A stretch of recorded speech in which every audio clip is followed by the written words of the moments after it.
ನಮಸ್ಕಾರ, ನನ್ನ ಹೆಸರು ತಿಲೋತ್ತಮ ಅಂತ. Shri Sai girls PG buns hostel ಅಲ್ಲಿ ನಾನು ಕ್ಲೀನರ್ ಆಗಿ ಕೆಲಸ ಮಾಡ್ತಾ ಇದ್ದೇನೆ. ನಿಜ ಎಂತ ಹೇಳಿದ್ರೆ ಇದು PG ಕಮ್ಮಿ, ಹಾಂಟೆಡ್ ಝೂ ಜಾಸ್ತಿ ಕಾಣ್ತದೆ. ನಾರ್ಮಲ್ ಆಗಿ ಮನೆಯ ರೂಮ್ ಹೇಗಿರ್ತದೆ, ನೀಟ್ ಪೀಸ್ಫುಲ್ ಅಲ್ವಾ? ಇಲ್ಲಿ ಹಾಗೆಲ್ಲ, ಇಲ್ಲಿ ಭೂಕಂಪ ಬಂದು ಹೋದಾಗಿನೇ ಇರುದು. ಒಂದು ಕಾರ್ನರ್ ಅಲ್ಲಿ ಚಡ್ಡಿ ಆದ್ರೆ ಇನ್ನೊಂದು ಕಾರ್ನರ್ ಅಲ್ಲಿ ಬ್ರಾ.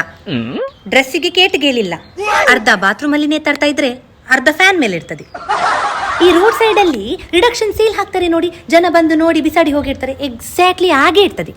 ಅಟ್ಲೀಸ್ಟ್ ಒಂದು ಮೂಲೆಯಲ್ಲಿ ಆದ್ರೂ ನಿಮ್ಗೆ ಅರ್ಧ ತಿಂದು ಹೋಗಿ ಬಿಟ್ಟಂತಹ ಪ್ಲೇಟ್ ಸಿಗ್ತದೆ. ಕೆಲವೊಂದೊಂದು ಟಿಫಿನ್ ಬಾಕ್ಸ್ ನೋಡ್ಬೇಕು, ಅದರಲ್ಲಿ ಕೊಳತು ಹೋದಂತಹ ಫುಡ್ ನೋಡಿದ್ರೆ ನಿಮ್ಗೆ ಆಶ್ಚರ್ಯ ಆಗ್ತದೆ. ಹುಳ ಅಲ್ಲಿ ಹುಟ್ಟಿ ಬೆಳೆದು ಮಕ್ಕಳು ಮಾಡಿ ಸಂಸಾರ ಸಮೇತ ಅಲ್ಲಿ ಇದ್ದು ಸತ್ತು ಲಯ ಆಗಿರ್ತದೆ. ಆ ಕೊಳ್ತೋದ ಟಿಫಿನ್ ಬಾಕ್ಸ್ ಮೇಲೆ ನೊಣ ತಿರುಗುದು ಸ್ಟೈಲ್ ನೋಡ್ಬೇಕು, ಹೆಲಿಕಾಪ್ಟರ್ ಅಲ್ಲಿ ರೌಂಡ್ಸ್ ಹಾಕಿದಾಗೆ. ಅಂದ್ರೆ ಹುಳವನ್ನು ರೆಸ್ಕ್ಯೂ ಮಾಡ್ಲಿಕ್ಕೆ ಬಂದಾಗಿರ್ತದೆ. ಕ್ಲೀನ್ ಮಾಡುವವರು ಇದ್ದಾರಂತ ಹೇಳಿ ಇಷ್ಟು ಸಹ ಮಾಡಿಸಬಾರ್ದಾಯ್ತಾ? ನೀವು ನಿಮ್ಮ ಮನೆಯಲ್ಲಿ ಸಹ ಹೀಗೆವೆಯಾ? ತಿಂದ ಬಟ್ಟಲ್ ಅಲ್ಲಲ್ಲಿ ಬಿಟ್ಟು ಹೋಗುದು. ಆ ಸಿಂಕಲ್ಲಿ ರಾಶಿ ಹಾಕಿದ ಪ್ಲೇಟ್ ನೋಡಿದ ದೇವರಾಣೆ ಹೇಳ್ತಾನೆ, ಪ್ಲೇಟಿನ ಸ್ಮಶಾನದಾಗೆ ಆಗಿದೆ ಅದು. ಒಂದು ಪ್ಲೇಟ್ ಜಾಸ್ತಿ ಅಲ್ಲಿ ಮಿನಿ ಇಟ್ಟರು ಇಡೀ ಬಿಲ್ಡಿಂಗ್ ಮಗುಡ್ತದೆ.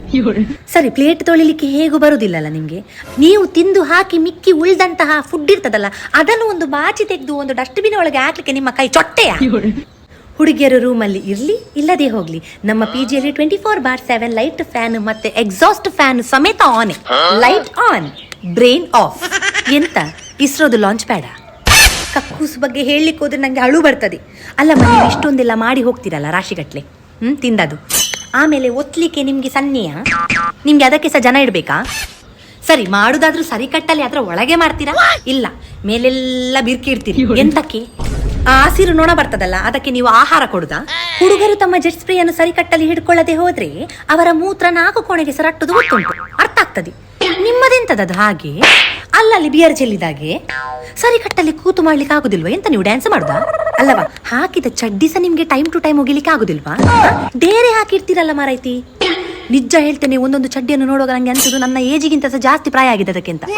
ಕೆಲವೊಂದೊಂದು ಚಡ್ಡಿ ನೋಡ್ಬೇಕು, ಅದರಲ್ಲಿ ಪಾಮಾಜಿ ಸಮೇತ ಬಂದಿರ್ತದೆ. ಫ್ರಿಡ್ಜ್ ಕಮ್ಮಿ, ಹೆಣದು ಪೆಟ್ಟಿಗೆ ಜಾಸ್ತಿ ಆಗಿ ಅದರ ಒಳಗೆ ಫಂಗಸ್ ಮತ್ತೆ ಈಸ್ಟ್ ಬೆಸ್ಟ್ ಫ್ರೆಂಡ್ಸ್ ಆಗಿದೆ ಅಂತೆ.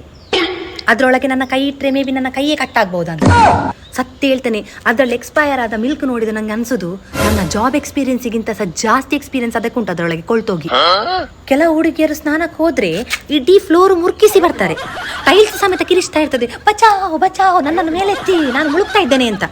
ನೀವು ಸ್ನಾನ ಮಾಡುದಾ ಅಥವಾ ಇಡೀ ಬಾತ್ರೂಮ್ ಅನ್ನೇ ಸ್ನಾನ ಮಾಡಿಸ್ತಾ ಇದ್ದೀರಾ? ದೇವರಿಗೆ ಗೊತ್ತು. ಕಸ ಡಸ್ಟ್ಬಿನ್ ಒಳಗೆ ಹಾಕುವ ಪದ್ಧತಿ ಇಲ್ಲೂ ಬಿಲ್ಕುಲ್ ಇಲ್ಲ. ಅದ್ರ ಸುತ್ತಮುತ್ತ ಎಷ್ಟು ಸಹ ಇರ್ತದೆ.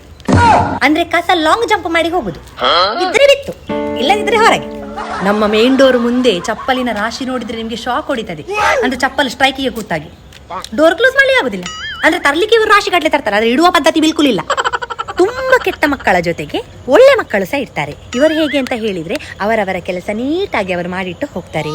ಹಾಗೆ ಅವರು PG ಬಿಟ್ಟು ಹೋಗುವಾಗ ನಮ್ಗೆ ಗಿಫ್ಟ್ ಎಲ್ಲ ಕೊಟ್ಟು ಹೋಗ್ತಾರೆ. So sweet. ಕೆಲವೊಮ್ಮೆ ಹುಡುಗಿಯರ ಮಧ್ಯೆ ಗಲಾಟೆ ಆಗುದು. ಓ ದೇವರೇ, ಅದು ಬಿಡಿಸ್ಲಿಕ್ಕೆ ಆಗ್ತದಾ? ಯಪ್ಪ, 2-4 ಜನ ಬಂದು ಹಿಡಿದ್ರು ಈ ಹುಡುಗಿಯರ್ ನಿಲ್ಲದಿಲ್ಲ.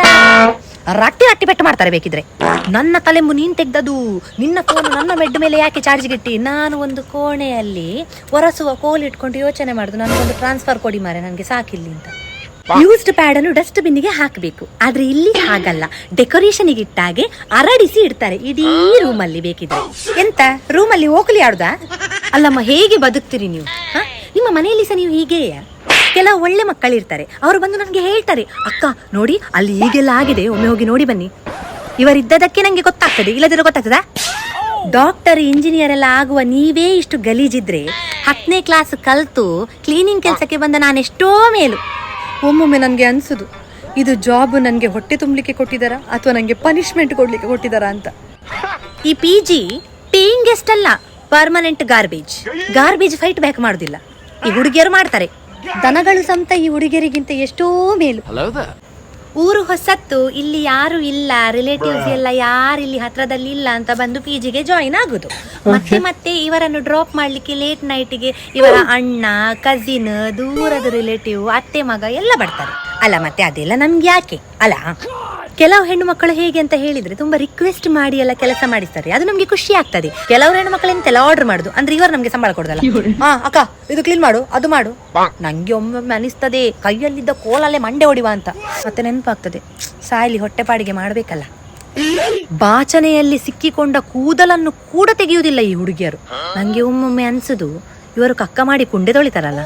ಎಷ್ಟೋ ಸರಿ ಈ ಕಸಗಳನ್ನು ನೋಡಿ ನಾನು ಕಾರ್ನರ್ ಅಲ್ಲಿ ಕೂತು ಅತ್ತದುಂಟು, ದೇವರೇ ನಾನು ಯಾವ ಜನ್ಮದಲ್ಲಿ ಮಾಡಿದ ಕರ್ಮದ ಫಲ ನಂಗೆ ಈ PG ಸಿಕ್ಕಿದೆ ಅಂತ.